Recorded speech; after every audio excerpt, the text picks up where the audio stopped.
weeks to go until Alabama's special Senate election. The Washington Post now says that it was the target of a sting operation. It was meant to discredit its reporting on sexual misconduct allegations against Republican candidate Roy Moore. CBS News correspondent Mola Lengay is live in Washington, D.C. He's got details on that. Mola. That's right, Sherry. You know, the Washington Post says it was targeted by one of these far right-wing groups that is somewhat known for these undercover sting tactics. But it appears through thorough and good old-fashioned journalism that the Post was able to turn the tables.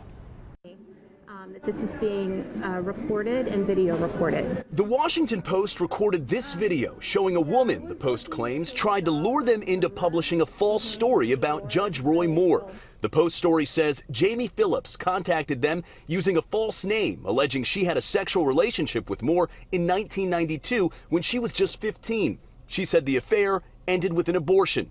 But during the research process, there were inconsistencies with Phillips' story. And I'm also, frankly want to know if you're who you might be working for now. Washington Post reporters observed Phillips walking into the headquarters of Project Veritas, an organization that targets left-leaning groups and the mainstream media with undercover stings to expose what they call liberal bias. Does Jamie Phillips work for Project Veritas? Is she your employee? Project Veritas founder James O'Keefe refused to answer questions about whether Phillips was employed by his group. The Post has published allegations of sexual misconduct against Judge Moore, including one woman who says she had a physical relationship with the Alabama Republican when she was 14.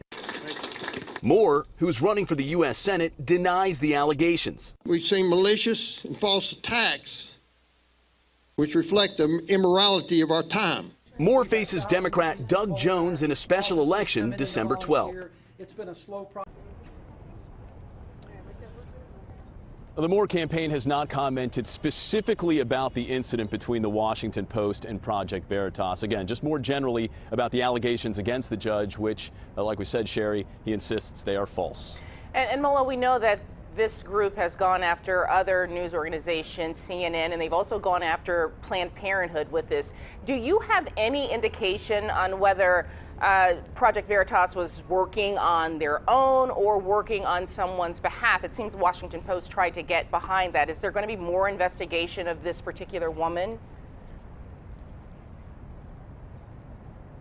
Well, yeah, in some of these interactions between the Washington Post reporters and Ms. Phillips was asked directly by these reporters if she was working with anyone else. There has been some research done afterwards if perhaps the Project Veritas is connected to some other far right-wing groups, perhaps a Steve Bannon connection. But at this point, it does not appear, or at least it has not been discovered, that there are those connections. But again, there will certainly be interest in still trying to find that out.